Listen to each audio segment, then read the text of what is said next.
गोस्वामी जी महाराज पूर्व प्रसंग में वर्णन किए। भगवान श्री राम श्री सुग्रीव से कहते हैं कि आपने जो नीति की बात कही है वह शास्त्र सम्मत है। ऐसा वही कह सकता है जिन्होंने विद्वानों को, गुरुजनों को बहुत काल तक सेवा की है और धर्मशास्त्र का अध्ययन किया है।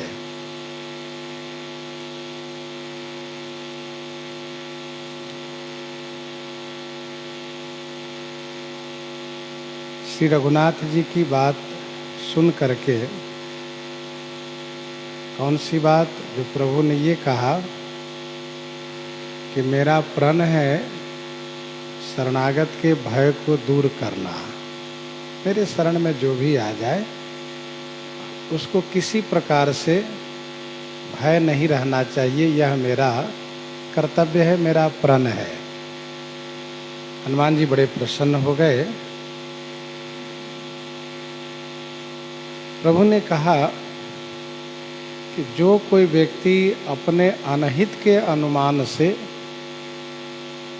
शरणागत को परित्याग करते हैं वह मनुष्य नीच है, पापी है और उनको देखने में हानि होती है, अर्थात पाप लगता है।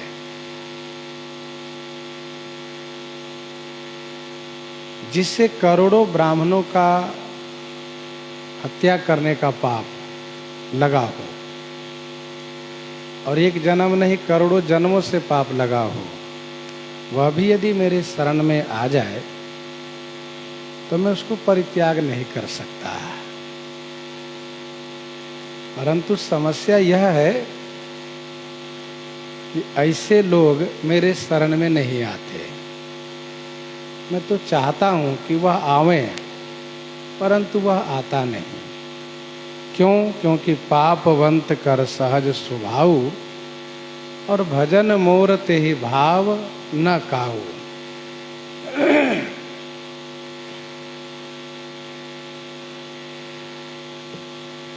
जीव चाहे जितना बड़ा पापी हो,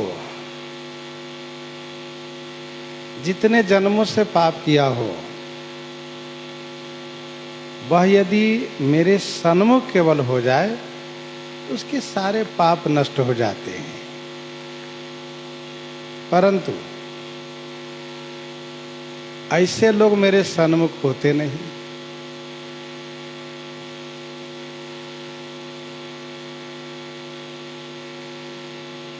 रावण से कोई कहे कि श्री राम जी के शरण में चलो, श्री राम जी के सन्मुख हो जाओ, वह हो नहीं सकता।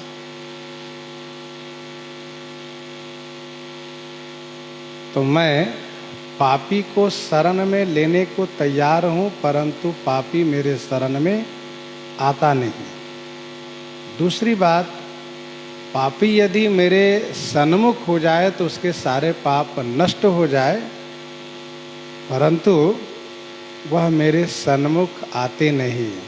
मोरे सन्मुख आव की सोई, जौपै दुष्ट हृदय सोई होई।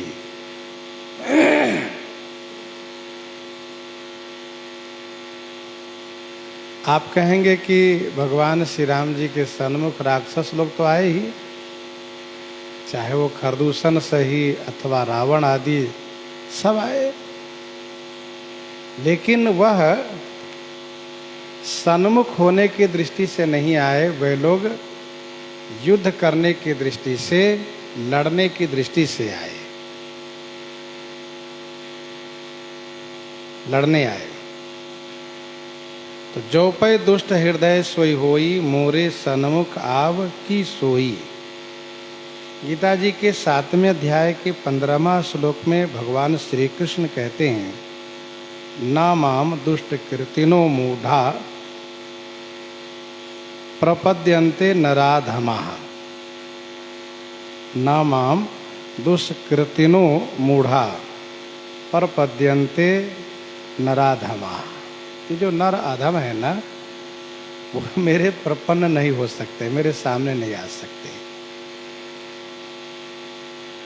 हम लोग कल चर्चा कर रहे थे, श्री हनुमान जी कहते हैं कि छली न होई स्वामी सन्मुख। जो छलिया है, पापी है, जिनमें पाप की अधिकता है, वह भगवान के सन्मुख नहीं हो सकता है। भगवान की ओर उसकी प्रवृत्ति ही नहीं होती है।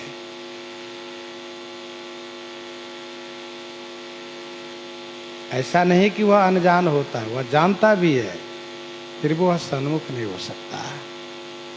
इतिहास साक्षी है, बड़े बड़े जो असुर राज लोग हुए हैं सब जानते हैं, फिर भी वह सन्मुख नहीं हो पाए। प्रभु कहते हैं कि विभीषण जी दुष्ट हृदय नहीं है,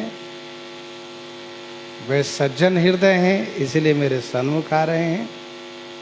यही प्रमाण है कि वे मेरे सन्मुख आ रहे हैं, इसका मतलब वे सज्जन है, दुष्ट हृदय नहीं है, सज्जन हृदय है। और विभीषण जी सुकृत आत्मा है, पुण्यात्मा है, इसलिए उन्हें मेरा भजन अच्छा लगता है।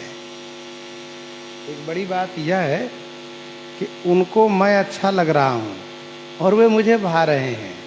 यही सबसे बड़ा प्रमाण है कि वे अच्छे हैं। निर्मल मन जन सो मोहि पावा,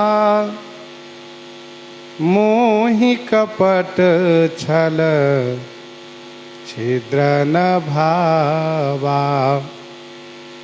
निर्मल मन जन सो मोहि पावा, मोहि कपट छल छिद्र न भावा।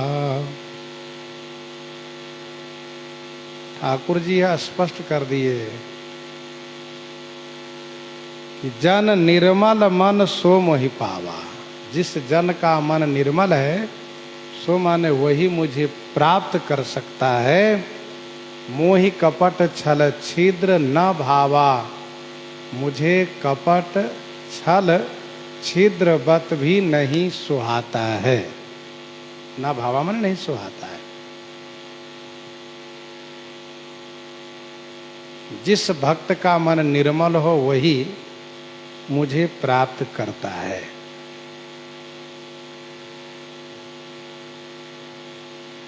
बात बिल्कुल स्पष्ट हो गई कि जब तक मन में निर्मलता नहीं आएगी तब तक वह भगवान की ओर जा नहीं सकता है।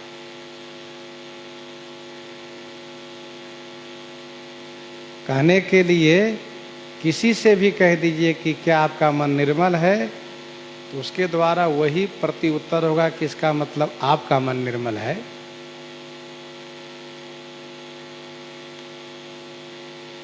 कहने की आवश्यकता नहीं है। जिनका मन भजन में, पूजा पाठ में अधिक लगता हो, समझना चाहिए कि उनका मन निर्मल है। ये सबसे बड़ा प्रमाण है। पूछने की आवश्यकता नहीं है। अपने आप के लिए भी यदि मेरा मन भगवान में लग रहा है तो समझ लो मन की निर्मलता है। मन नहीं लग रहा है तो इसका मतलब मन निर्मल नहीं है। तो मन निर्मल नहीं है तो उसमें मैल क्या है? उसका मैल है विषय। काई विषय मुकुर मल लागे।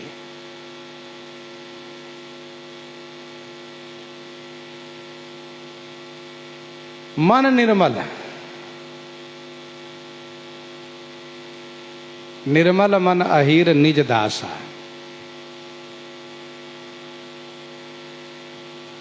प्रभुदत्त ब्रह्मचारी जी महाराज ने लिखा है, यूं तो प्रायः सब गुरुजी बनना चाहते हैं, हम गुरुजी हैं, हम गुरुजी हैं, लेकिन वास्तव में गुरुजी वही हैं कौन? जिन्होंने अपने मन को चेला बना लिया है, जिन्होंने अपने मन को नियंत्रित कर लिया है, वही वास्तव में गुरुजी हैं। मन की निर्मलता का क्या प्रमाण है? इसका प्रमाण यह है कि हम मन को जहाँ लगावें वहीं लगा रहे। ये मन की निर्मलता का प्रमाण है।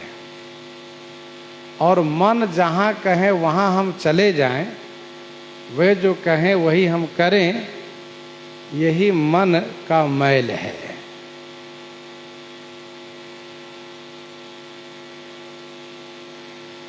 श्री राम जी कहते हैं कि मोहि कपट छल छिद्र न भावा। कपट छल का छिद्र अर्थात किंचित थोड़ा भी हो तो वह मुझे नहीं अच्छा लगता है। वैसे कपट छल करने वाला कोई भी व्यक्ति किसी को नहीं अच्छा लगता है। हम जिन संबंधों से संसार में जी रहे हैं, रह रहे हैं,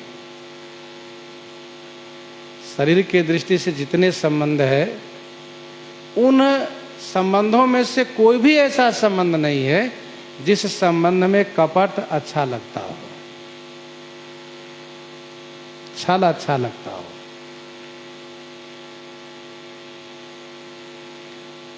एक परिवार में पति पत्नी में यदि छल हो जा रहा हो, एक दूसरे पर अविश्वास होने लगता है। चाहे पिता पुत्र हो, गुरु शिष्य हो, स्वामी सेवक हो, मित्र मित्र हो, तो कपट नहीं अच्छा लगता है। जरा भी कपट हो, जरा भी छल हो, तो वह नहीं अच्छा लगता है।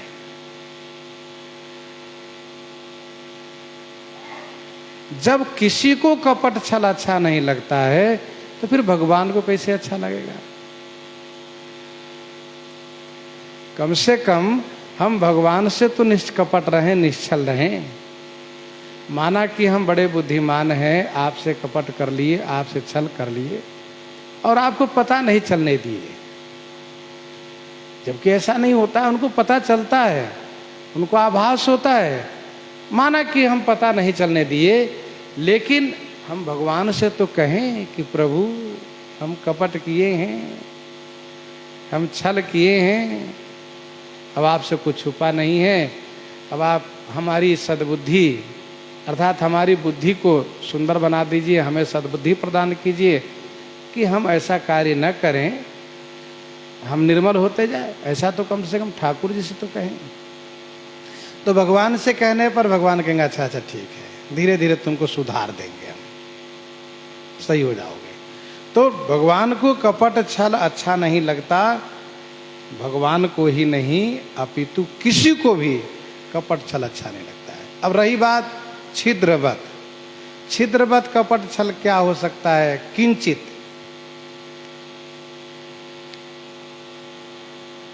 हमारे गुरुजी कहा करते थे कि जैसे एक गुरुजी ने अपने एक शिष्य से कहा, बच्चा लोहे के संपुट में पारस मणि रखी, उसको उठा लाओ। तो वह शिष्य सुनकर के आश्चर्यचकित होता है कि लोहे के संपुट में और पारस मणि, बात समझ में नहीं आ रही है। फिर भी गुरुजी की आज्ञा है, उठा कर लाता है। गुरुजी कहते हैं कि तुम बड़े चौकन्ने हो, क्या बात है? तो शिष्य कहता है, गुरुजी हमें बात समझ में नहीं आ रही है कि पारस मणि के होते हुए ये लोहा के जो संपुट है यह लोहा ही रह गया, ऐसा क्यों? इसका मतलब ये तो पारस मणि सही नहीं है, और या तो इस लोहे में कोई ऐसी बात है। गुरुजी ने कहा ऐसी बात है, उसको खोल करके देखो। तो खोल करके देखते हैं तो उसमें बहुत महीन कपड़े के ऊपर पारस मणि रखी गई है, और उस पारस मणि से उस संपुट का स्पर्श कहीं से हो नहीं रहा है। उस संपुट और मणि के बीच में बहुत महीन कपड़े हैं, जिसको कहते हैं मलमल के कपड़ा। तो गुरुजी कहते देखो थोड़ा सा, भले ये कपड़े बहुत महीन है और ये बिल्कुल जाली जैसा लगता है, लेकिन ये उस मणि के प्रभाव से इस संपुट को प्रभावित नहीं होने दिया। वैसे ही जरा भी यदि अंदर में दुराव हो तो समझ लो कि लाभान्वित नहीं हो सकते हो भगवत तत्व से। कोई न विमल विवेक पूरा गुरु सन किए दुराव। जरा भी दुराव होगा तो वह निर्मलता नहीं आएगी, वह विवेक नहीं आएगा। और भी एक उदाहरण आप सुन लीजिए। भगवान श्री राम जब श्री हनुमान जी से मिलते हैं, अथवा यूँ कहिए कि श्री हनुमान जी जब उस ऋषिमुख पर्वत के तलहटी में सरकार के चरण में वंदन करते हैं और प्रश्न उत्तर के बाद श्री हनुमान जी पहचान लेते हैं कि श्री राम जी मेरे स्वामी हैं, चरण में पड़ जाते हैं। लेकिन श्री राम जी उनको हृदय से नहीं लगाते हैं। शरीर भी रोमांचित हो गया। श्री राम जी को दर्शन कर रहे हैं और बड़ी दैन्यता के साथ श्री हनुमान जी स्तुति करने लगे। श्री हनुमान जी ने कहा, आपने तो मुझे भुला ही दिया। एक मय मंद मोह बस कुटिल हृदय अज्ञान पुनि प्रभु मोहि विसारे दीन बंधु भगवान। माना कि मुझ में बहुत अवगुण है, बहुत दोष है, लेकिन आपको चाहिए कि आप अपने सेवक को ना भुलाते। इस प्रकार से प्रार्थना कर रहे हैं, दैन्यता पूर्वक विनती कर रहे हैं, लेकिन श्री राम जी सुन रहे हैं, कुछ कर नहीं रहे हैं। क्यों? क्योंकि हनुमान जी सरकार को पहचान लिए, सरकार भी पहचान रहे हैं कि यह हनुमान वानर है, लेकिन वह ब्राह्मण का जो वेश बनाए हुए हैं, इसलिए श्री राम जी हृदय से नहीं लगाते। असकहि परे उच्चरण अकुलाई अनिज तनु प्रगति प्रीति उर छाई तब रघुपति उठाई उर लावा निज लोचन जल सिंचि जुड़ावा। तो कपट छल के छिद्र भी हो तब भी ठाकुर जी कहते हैं कि वह व्यक्ति मुझे नहीं अच्छा लगता। मोहि कपट छल छिद्र न भावा। श्री राम जी कहना यह चाहते हैं, सखा सुग्रीव, जो पापी होगा, जो दुष्ट हृदय होगा, वह इस प्रकार से दैन्यता पूर्वक, विनम्रता पूर्वक शरणागत हो ही नहीं सकता, क्योंकि उसके अंदर में दुष्टता के कारण अभिमान होता है, जिससे वह झुक नहीं सकता।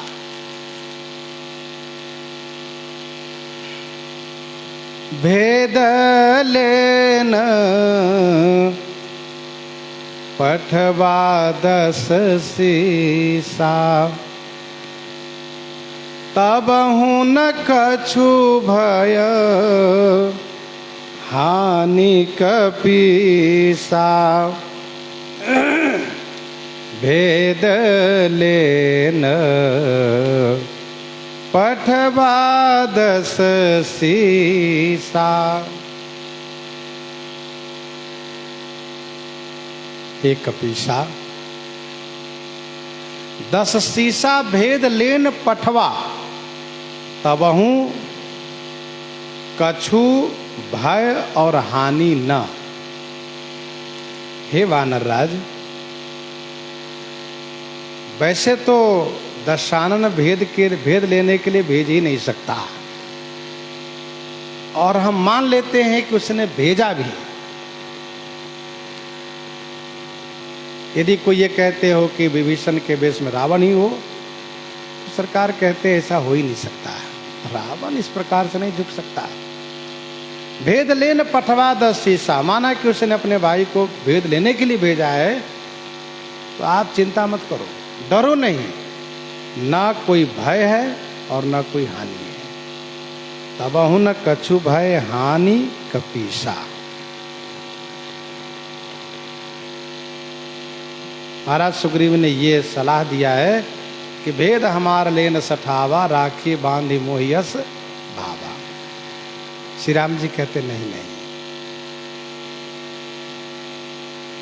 वह भेद लेने भी आया हो तब भी डरने की बात नहीं है, उससे न कोई भय है न कोई हानि है, और उसको बांधना उचित नहीं है। एक बात ध्यान दीजिएगा, बलवान, जो बलवान होता है वह इस बात से नहीं डरता है कि मेरा भेद कोई लेने आया है, क्योंकि उससे इस बात को लेकर के निश्चिंतता है कि चाहे कोई भी हो मेरे सामने यदि आएगा तो उसको यहां से सकुशल नहीं जाने दूंगा, यदि विरोध भाव से आया तो। इसलिए बलवान इस बात से नहीं डरते कि हमारा कोई भेद ले रहा है, देने दो। प्रभु कहते हैं कि यदि रावण भेद लेने भेजा तो कोई डरने की बात नहीं है। पहली बात यह कि वह भेद लेने भेज नहीं सकता, क्यों? क्योंकि वह 10 शीश है, 10 शीशा, और श्री ब्रह्मा शिव से वरदान पाया है। एक तो 10 सिर का गर्व, दूसरे में वरदान का गर्व, वह भेद लेने क्यों भेजेगा? नहीं भेज सकता वह।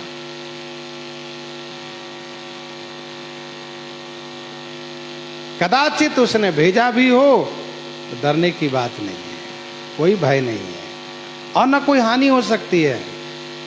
हे वानर राज, मैं समझ रहा हूं कि आप सोचते हो कि यह भेद डाल देगा, फूट डाल देगा, हो सकता है कि हमारे सैनिकों को नुकसान पहुंचा दे, भेद डाल करके सबको अलग अलग कर दें, अथवा ये समझ रहे हो कि हो सकता है कि किसी नीति के तहत वो हम सबको मार डालें।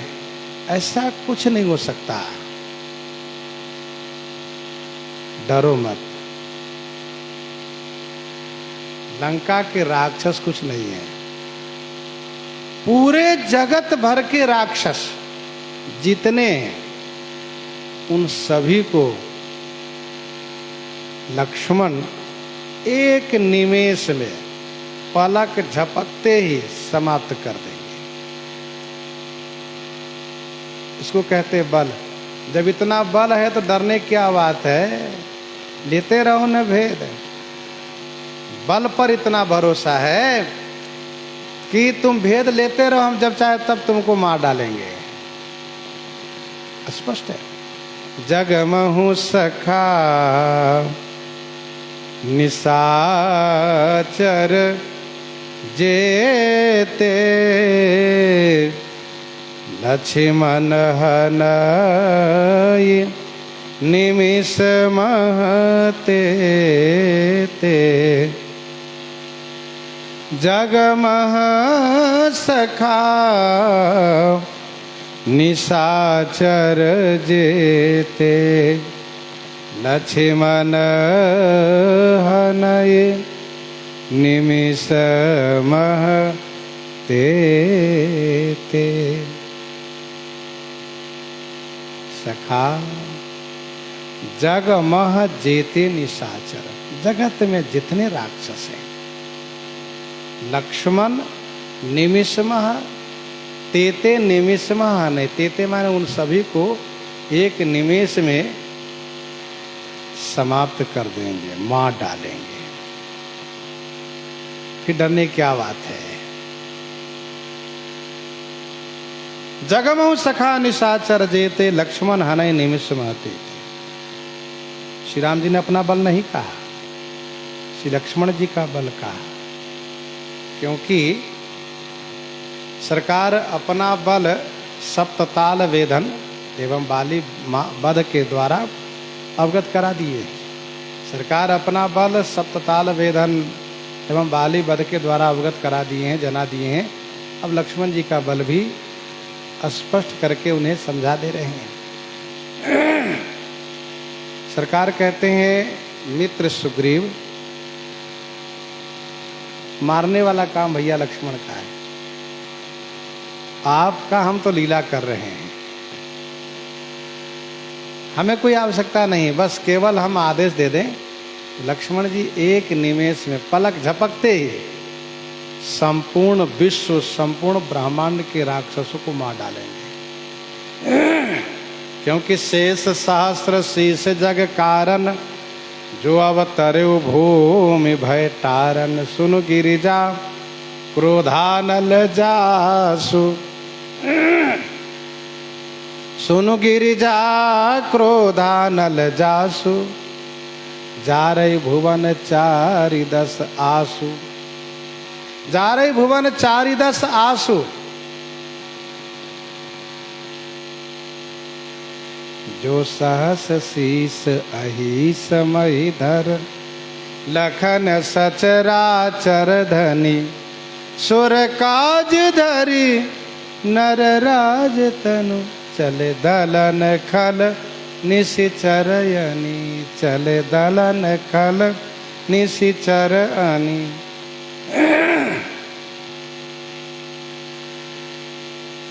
श्रीमद् वाल्मीकि रामायण में ऐसा वर्णन है। मेघनाद आकाश में छुप करके इतना बाण बरसाया, इतना बाण बरसाया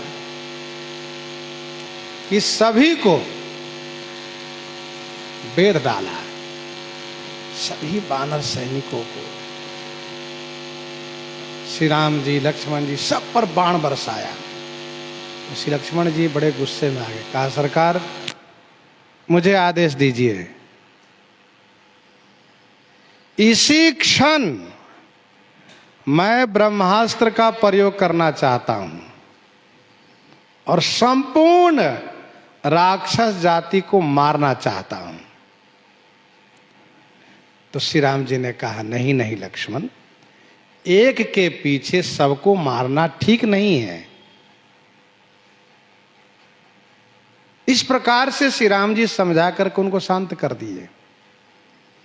ऐसा श्रीमद् वाल्मीकि रामायण में वर्णन है। तो सरकार कहते हैं कि जगमोह सखा निशाचर जेते, लक्ष्मण हनई निमिष महते ते। इसी प्रसंग में श्रीमद् वाल्मीकि रामायण में श्री रघुनाथ जी अपना बल का परिचय सुग्रीव को देते हैं। मित्र सुग्रीव, पिशाचान दानवान यक्षान पृथिव्याम चैव। पिशाचान दानवान यक्षान पृथिव्याम चैव। राक्षसान अंगुलियाग्रेणतान हन्या मिच्छन हरि गणेश्वरम। जितने ये असुर राक्षस लोग हैं, चाहे वह पिशाच हो, दानव हो, यक्ष हो, गंधर्व हो, पिशाच हो, दानव हो, यक्ष हो, राक्षस हो, मैं केवल अपनी अंगुली घुमा दूं ना, कोई अस्त्र शस्त्र घुमाने की आवश्यकता नहीं है। अंगुलिया ग्रेण तान हन्या मिच्छन हरि गणेश्वरम। केवल अंगुली घुमा दूंगा तो इसी से सब स्वाहा हो जाएंगे। बस केवल यूं अंगुली घुमाते गए और मरते गए सब। देखो, भगवान वे हैं कौन, जो आंख खोलते हैं तो सृष्टि का निर्माण होता है, जगत बन के खड़ा हो जाता है। तब तक है जब तक आंख खोले हुए हैं, पलक गिरा दिए सब समाप्त हो गया। ये वे भगवान है। भृकुटि विलास सृष्टि लय होई, भृकुटि विलास सृष्टि लय होई, ऐसे सर्वशक्तिमान है। भृकुटि भंग जो काल ही खाई। तो श्री राम जी कहते हैं, मित्र सुग्रीव, बहुत डर रहे हो ना आप। अरे डरना नहीं चाहिए इतना, कुछ नहीं कर पाएंगे। यदि भेद ही लेने आए तो क्या भेद लेंगे, और कुछ नहीं नुकसान कर पाएंगे, कोई हानि नहीं होगी। जो सभीत आवासर नाये, रखी हूँ ताहि प्राण की नाई, जो सभी आवा सरनाई। जो सभी आवा सरनाई, रखियों ताहि प्राण की नाई। जो यदि सभीत हो करके मेरे शरण में आए हो तो ताही प्राण की नाई रखी हूं। ताही माने उन्हें प्राण के जैसे रखूंगा। प्राण की नाई, जैसे हम प्राण की रक्षा करते हैं वैसे हम उनकी रक्षा करेंगे। ध्यान देने वाली बात यह है कि बिना भय से भजन भी ठीक से नहीं बनता है। पूर्ण शरणागति नहीं होती है जब तक भय न हो। शत्रु का भय हो, पाप का भय हो, संसार का भय हो, तभी भजन होता है, तभी शरणागति होती है। इसलिए कहा जाता है कि भजन करने वाले को ये सदैव सोचना चाहिए कि किसी भी क्षण सांस रुक सकता है, किसी भी क्षण शरीर से प्राण निकल सकता है। इसलिए सदैव भजन करो।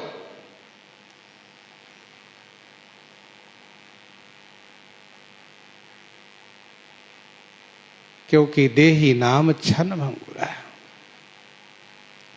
तो भय होना चाहिए, अथवा किसी को इस बात से भय हो कि अमुक व्यक्ति बहुत सबल है, बाहुबली है, शक्तिमान है और उनसे मेरी शत्रुता हो गई है तो वह कभी भी मुझे मार सकता है।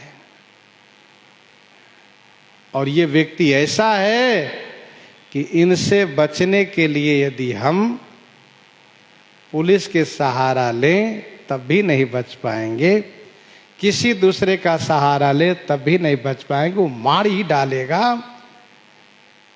ऐसी स्थिति में केवल मुझे बचा सकते हैं तो भगवान।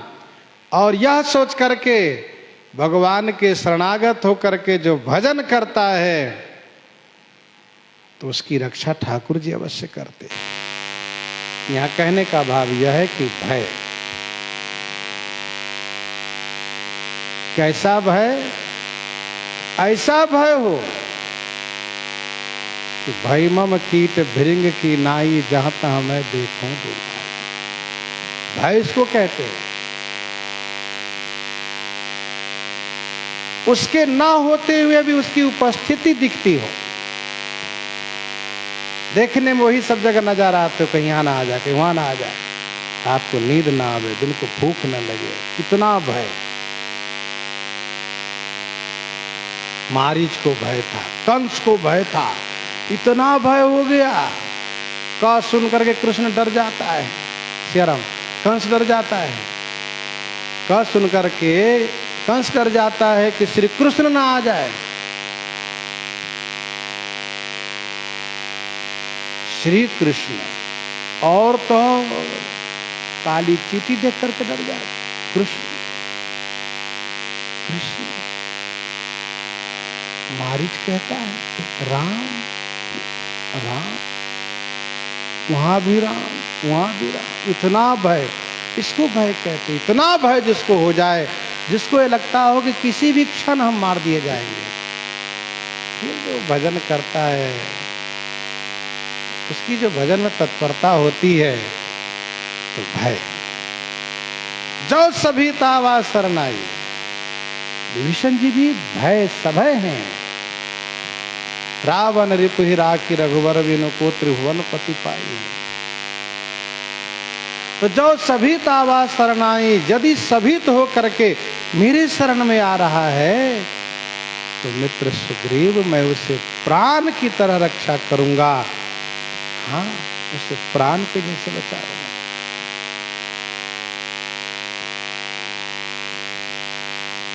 पाप के भय से। श्री वाल्मीकि जी भजन कर रहे हैं। सप्तऋषियों ने कहा आप यूं ही मरा मरा ही करते रहो। ऐसा भजन किया उन्होंने, ऐसी शरणागति की उन्होंने, वे महान हो गए। तो चाहे पाप से डरा हुआ हो, चाहे शत्रु से डरा हुआ हो, चाहे संसार से डरा हुआ हो, संसार मतलब विकारों से डरा हुआ हो,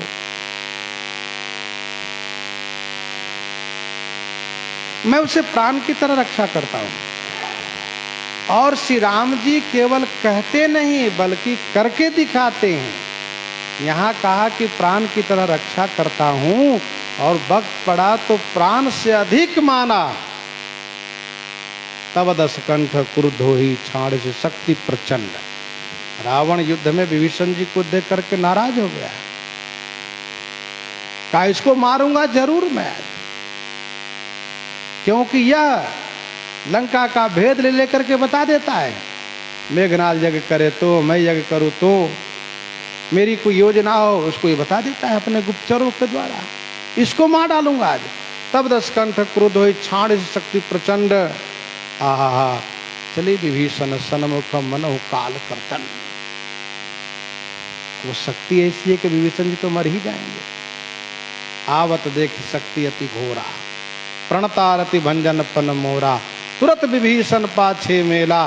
सरकार ने जैसे देखा कि शक्ति आ रही है, विभीषण तो मर जाएगा, तुरंत श्री राम जी विभीषण को हाथ पकड़ कर अपने पीछे कर लिए और उस शक्ति के सामने अपने आप को समर्पित कर दिए। खड़े हो गए श्री राम जी। शक्ति लगी श्री राम जी के हृदय में, श्री राम जी मूर्छित हो गए। अब श्री राम जी की लीला है कि वे दिखावा मूर्छित हुए और विभीषण जी में बल दे दिए। अपने मूर्छित हो गए, विभीषण जी को बल दे दिए। और मानो सरकार ने कहा विभीषण जी आपको रावण कभी भी बलवान नहीं माना है। जौ का कीड़ा कहता है, कहता डरपोक है, कायर है, कुछ नहीं उसके पास, जरा अपने बल का परिचय आप दे दो। और विभीषण जी महाराज फिर रावण पर टूट पड़े और वो पिटाई करना शुरू किया। बहुत पटकनिया मारा, मान लो युद्ध हुआ। रावण को भी समझ में आया कि भाई हम तो झूठे मानते थे कि विभीषण के पास कोई बल नहीं, अरे तो बलवान भी है। हाँ, उमा विभीषण रावण ही सन्मुख चितव काऊ, सो अवधीरत काल जो श्री रघुवीर प्रभाव।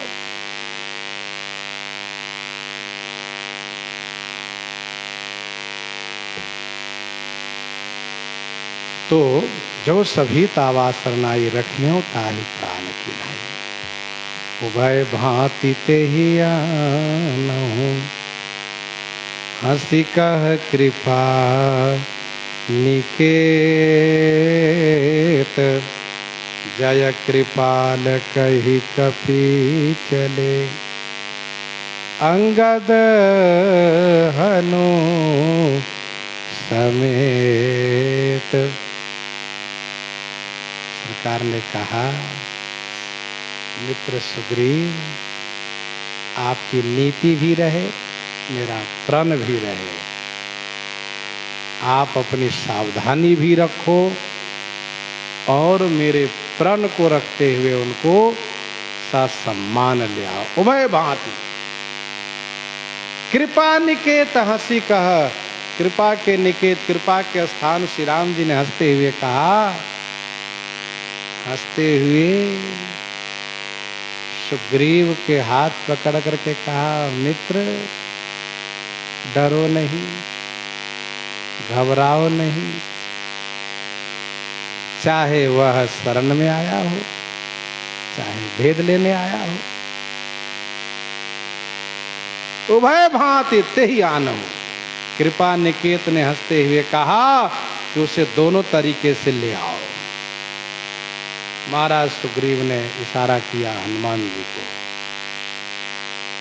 अंगद जी को। अंगद और हनुमान जी ने बंदरों की ओर देखा। बंदरों ने कहा कृपालु श्री राघवेंद्र सरकार की जय हो, जय हो, जय हो। जय कृपाल कही कपि अंगद हनु समेत चले।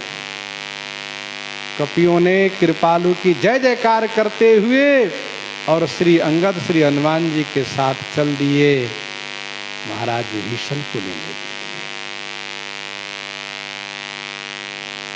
प्रभु ने उभय भांति कहा, उभय भांति पे ही आना, दोनों तरीके से ले आओ, चाहे शरण में आया हो तो, चाहे भेद लेने आया हो तो, दुष्ट हृदय हो तो, साधु हृदय हो तो।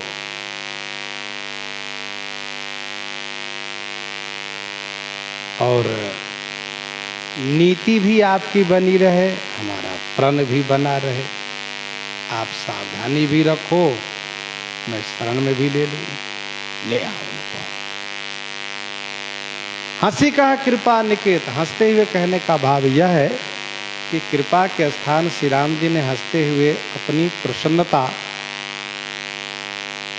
प्रकट करते हुए मानो अपनी कृपा को प्रकट किए, अपनी कृपा प्रकट किए। हृदय अनुग्रह इंदु प्रकाशा सूचत किरण मनोहर हासा।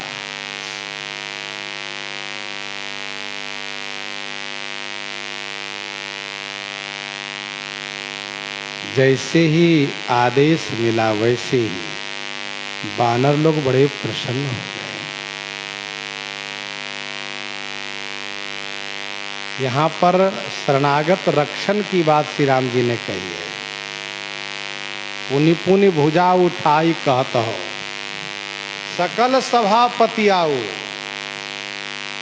नाही को प्रिय मोहि दास सम, कपट प्रीति बही जाओ। श्री राम जी ने इस प्रकार से जब कहा है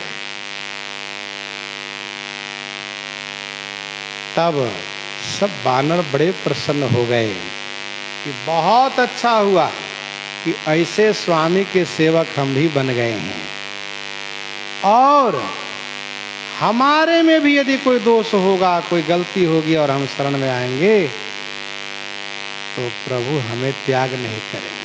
अथवा अब हमको भी बल मिल गया, हमें भी जब कोई मिलेंगे और अपनी समस्या संकट बताएंगे हम उनसे कहेंगे सुनो, चलो श्री राम जी के शरण में चलो, वहां तुम्हारी रक्षा होगी, तुम निर्भय हो जाओगे। और सुनो, वहां आनंद ही आनंद है।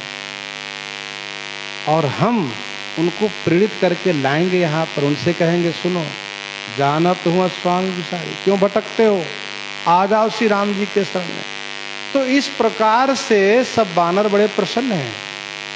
इसीलिए इतिहास कहता है कि सभी यूथपतियों ने रामायण लिखी है, सबने रामायण की रचना की है, सबने लिखी है अपनी मति के अनुसार।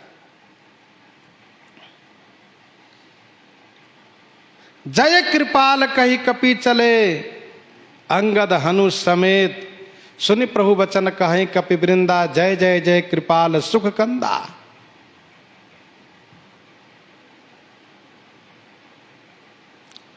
प्रधानता बंदरों की हो गई। अंगद हनु समेत, इन दोनों को सहित लेकर कौन चले? वानर बड़े खुश हैं।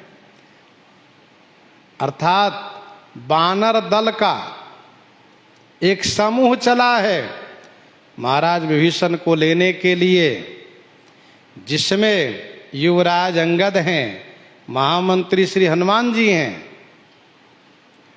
जिस प्रकार से विभीषण रावण का भाई है, पुत्रवत है उसका, वैसे इधर से युवराज अंगद युवराज हैं, श्री राम जी के पुत्रवत हैं।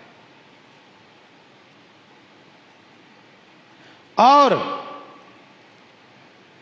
जिस प्रकार से मंत्रणा देने में विभीषण सकुशल है, मंत्री पद पर भी थे, वैसे ही श्री हनुमान जी महामंत्री पद पर हैं।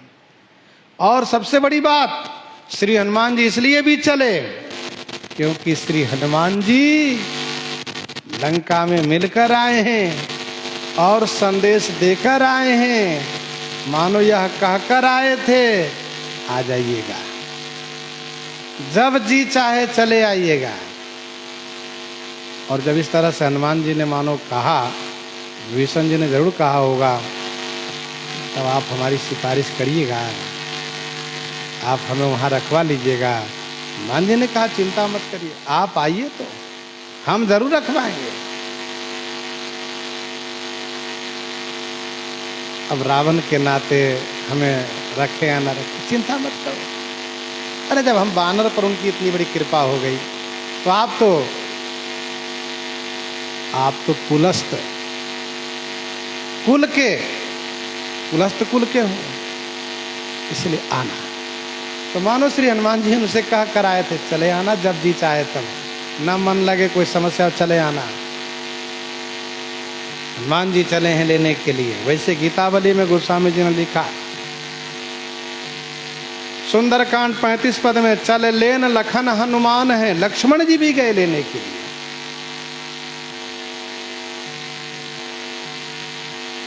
अच्छा, गोस्वामी जी ने यहां पर कहा हनुमान नहीं कहा, हनु कहा। कुछ लोगों ने कहा बताइए, हनुमान जी का आधा ही नाम गोस्वामी जी लिख दिए यहां पर, पूरा नाम देना चाहिए हनुमान। गोस्वामी जी ने कहा भैया, छंद की रचना में कहीं थोड़ा सा नाम में कटौती किया जाता है, पर इसका मतलब ये नहीं कि पूरा नाम नहीं लिया जा रहा, सम्मान पूर्वक हनुमान ही नाम है। किसी भी नाम के लिए आधा नाम ले रहे हैं तो इसका मतलब पूरा नाम होने का है।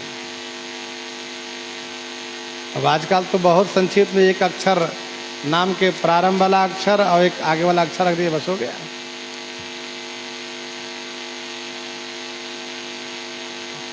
दूसरा भाव इसका यह है कि श्री हनुमान जी चले हैं विभीषण जी को लेने के लिए, तो मान को यहीं रख दिए, हनु जी चल दिए। मान माने अभिमान को यहीं छोड़ दिए।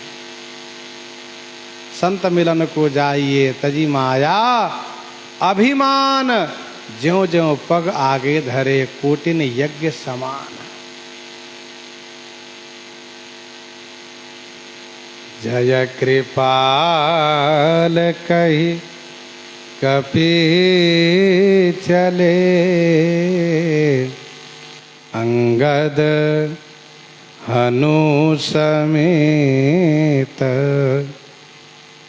और पहुंच गए विभीषण जी के पास, और पहुंच करके हनुमान जी ने कहा आइए आइए आइए आइए,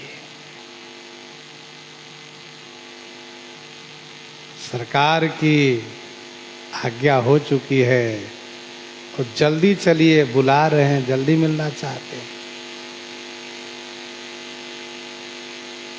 ये बाली नंदन अंगद है, युवराज है किष्किंधा के, और ये सब हमारे सैनिक लोग हैं, कोई युद्धपति हैं, कोई सेनापति हैं, इस तरह से सब हैं प्रमुख लोग। हनुमान जी ने सबसे मिलवाया, कहा ये अमुक ये अमुक ये अमुक, ये सब अमुक गुरु भाई अमुक गुरु भाई अमुक गुरु भाई सब हैं ऐसा। हाँ, श्री राम भक्त सब आपस में भाई भाई। तो आइए, अब विभीषण जी महाराज के बीच में किए, दोनों तरफ से वानर सैनिक, और फिर विभीषण जी के दाएं बाएं अंगद हनुमान जी महाराज लेकर चले हैं। सादर ते ही आगे करे बानर, सादर ते ही आगे करी बानर, चले जहाँ रघुपति करुणा कर, चले जहाँ रघुपति करुणा कर, सादर ते ही आगे करी बानर। बानर ते ही सादर आगे करी। बानर लोग ते ही माने विभीषण जी को आदर पूर्वक आगे करके, दाएं बाएं पीछे हो करके सादर आगे करके, और चले कहाँ? जहाँ करुणाकर रघुपति, जहाँ करुणा की खान श्री रघुनाथ जी हैं, वहाँ के लिए चले। सादर ते ही आगे करी बानर, चले जहाँ रघुपति करुणा कर।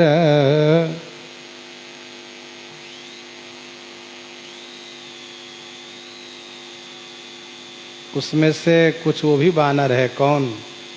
ठहर जाइए, आगे मत बढ़िएगा। जब तक हम आदेश लेके नहीं आते हैं, मित्रों इनको आगे बढ़ने मत देना। हाँ ठीक है। और अब सरकार की आज्ञा हो गई, हाथ जोड़कर आइए। अर्थात भगवत शरणागत जीव को पहले विघ्न बाधाओं से सामना करना पड़ता है। जब हम भगवान के शरण में चलते हैं तो पहले बाधाओं से सामना करना पड़ता है। वे लोग रोकते हैं, अरे कहाँ जा रहे हो, सुनो यहीं रहो, नहीं भजन करो, कहाँ चक्कर में पड़े हो। तमाम तरह की बातें करते हैं। नहीं नहीं हम तो चलेंगे, तो बड़े सम्मान के साथ हाँ ठीक। तो सादर ते ही आगे करी बानर। गोस्वामी जी ने कहा सकल विघ्न व्यापहि नहीं ते ही, सकल विघ्न व्यापहि नहीं ते ही, राम सुकृपा बिलोकहि जेहि। सकल विघ्न व्यापहि नहीं ते ही, राम सुकृपा बिलोकहि जेहि।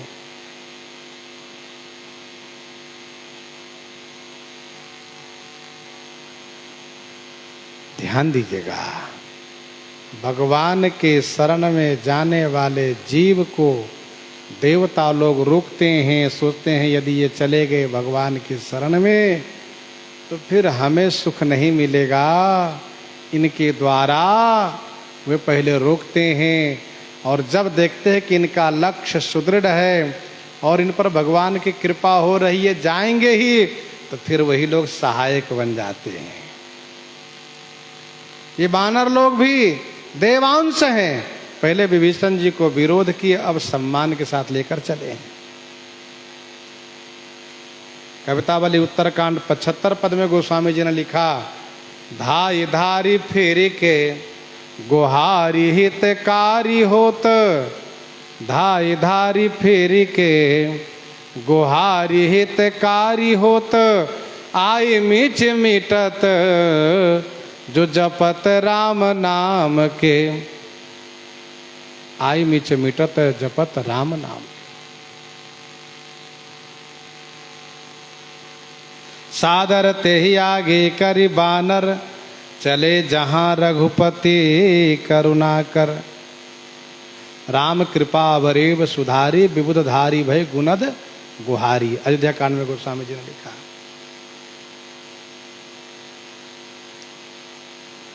चले जहाँ रघुपति करुणा कर। श्री राम जी करुणा की खान है, करुणा की खान है।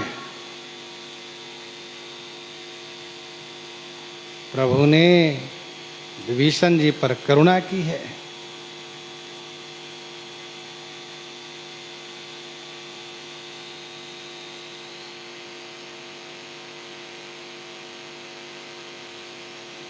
हसिकह कृपा निकेत, चले जहां रघुपति करुणा कर। लेकर चले हैं। दूर ही ते देखे दो भ्राता, दूर ही ते देखे दो भ्राता, नयनानंद दान को दाता।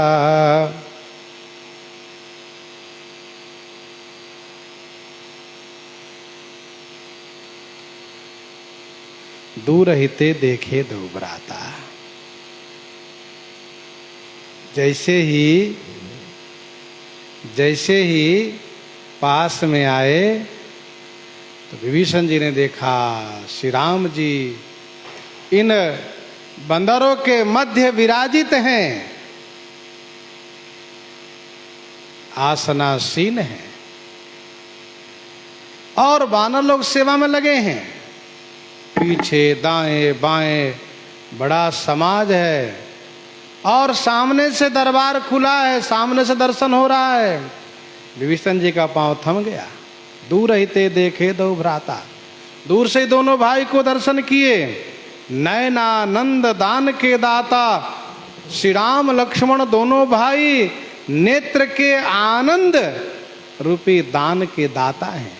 नयनानंद दान के दाता, नेत्र के आनंद रूपी दान के दाता हैं। अर्थात आनंद रूपी दान को वितरण किया करते हैं। दूर ही ते देखे दो भ्राता, नयनानंद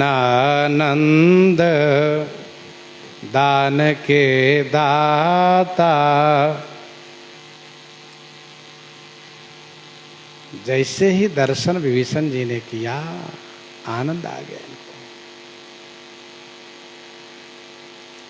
गोस्वामी जी ने दोहावली में लिखा 198 में, तिल पर राखे सकल जगह विदित विलोकत लोग।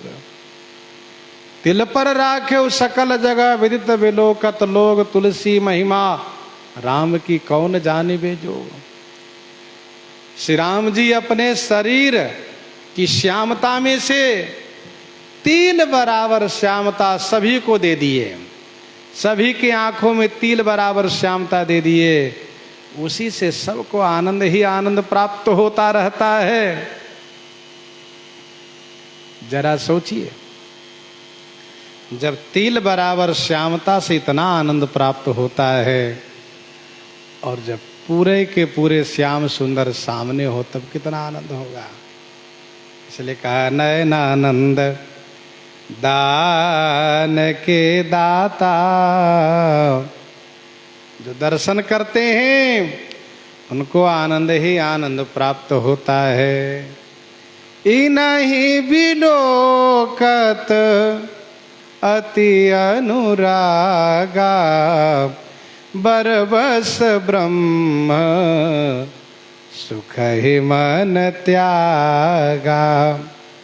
बरबस ब्रह्म सुख ही मन त्यागा।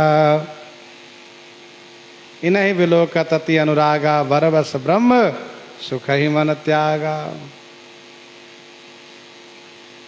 लोचन गोचर सुकृत फल, मनहु किए विधि आनी। लोचन गोचर सुकृत फल, मनहु किए विधि आनी। लाभ अवधि सुख अवधि न दूजी, तुमरे दरस आस सब पूजी। विभीषण जी महाराज ने दोनों भाई को दर्शन किया। इसके बाद बहुरी राम छवि धाम बिलो की। बहुरी राम छवि धाम बिलो की। रहे ओ ठठुकी एक टक पल रोकी। बहुरी राम छवि धाम बिलो की। बहुरी माने पुनः छवि के धाम श्री राम जी की ओर अवलोकन किए। पल रोकी एक टक ठठुकी रहे। पल रोकी माने पलक गिराना, रोक करके बंद करके टकटकी लगाए हुए ठठुकी रहे। ठठुकी रहे माने स्तब्ध रह गए, जड़वत हो गए, देखते रह गए, खड़े रह गए। बहुरी राम छवि धाम बिलो की। चार्यु शील रूप गुण धामा, तदपि अधिक सुख सागर रामा। चार्यु शील रूप गुण धामा, चार्यो शील रूप गुण धामा तदपि अधिक सुख सागर रामा। इसलिए पहले श्री विभीषण जी ने दोनों भाइयों को दर्शन किए, अब श्री राम जी पर इनकी दृष्टि स्थिर हो गई। जैसे मुनि रघुपति छवि अतुल बिलोकी, भय मगन मन सके न रोकी। छवि समुद्र हरि रूप बिलोकी, एकटक रहे नयन पट रोकी। विभीषण जी का पलक लगना बंद हो गया और एकटक होकर के ठठुकी रहे, टुकुर टुकुर देखते रह गए। इतना सौंदर्य, ऐसी छवि, आनंद ही आनंद है। दर्शन के बाद नेत्र जुड़ा गया। चितवत पंथ रहे दिन राती, अब प्रभु देखी जुड़ानी छाती। हाँ बिल्कुल, नेत्र जुड़ा गया, हृदय जुड़ा गया। मनु जी महाराज दर्शन करते हैं, छवि समुद्र हरि रूप बिलोकी, एकटक रहे नयन पट रोकी, देखते रह जाते हैं। ये छवि ही ऐसी है, जैसे नदी के जल में नवीनता रहती है। दिया जल रहा हो दीपक, उसके लौ में नवीनता रहती है। आप नदी के तट पर बैठ जाइए, जल में नवीनता पाइएगा। आपने स्पर्श किया, वो जल गया, दूसरा आ गया। प्रणाम किया, वो भी जल गया, दूसरा आ गया। तो जल में नवीनता बनी रहती है, लावण्यता। दीपक जल रहा हो, दिया जल रहा हो, उसके लव में नवीनता बनी रहती है, वो नूतन निकलता रहता उसका प्रकाश। वैसे ही श्री रघुनाथ जी की छवि में नूतनता बनी रहती है। दर्शक देखता है, देखते ही रह जाता है। किशोरी जो थके नयन रघुपति छवि देखे, पलक कन्हु परिहरे निमेष। जनकपुर वासी देख लोग सब भय सुखारे, एकटक लोचन चलत न तारे। श्री परशुराम जी, आहा राम चितव रहे थके लोचन, राम चितव रहे थके लोचन, रूप अपार मार मद मोचन। मार्ग के लोग मगवासी, एकटक सब सोहै चहुओरा, रामचंद्र मुख चंद्र चकोरा। श्री शनकादिक जी एकटक रहे निमेष न लावहीं, प्रभु कर जोरे शीश नवावहीं। श्री अत्रि जी कहते, तन पुलक निर्भर प्रेम पूरन, नयन मुख पंकज दिए। मन ज्ञान गुण गोतीत प्रभु में दीख, जप तप का किए। बौरी राम छवि धाम बिलोकी, रहे ठठुकी एकटक पल रोकी। विभीषण जी महाराज अपलक नयन से, अपलक नयन से, क्योंकि भगवान सामने हो और पलक गिर जाए तो भक्त को बड़ा दुख होता है। अरे भाई तू काहे के बीच में अवरोध कर रहे हो। इसलिए पलक को रोक करके अपलक नयन से दर्शन कर रहे हैं। भुजा को देख रहे हैं, शरीर को देख रहे हैं, हृदय को देख रहे हैं, मुखचंद्र को देख रहे हैं। और फिर इसके बाद बड़े ही भाव में विभोर हो करके, आनंदित हो करके, और फिर सरकार से निवेदन करते हुए, प्रार्थना करते हुए जैसा प्रणाम करते हैं, सो प्रसंग आगे श्रवण करेंगे। यहीं पर हृदयांगम करते हुए ये श्रवण करते हैं श्री भक्तमाल जी से।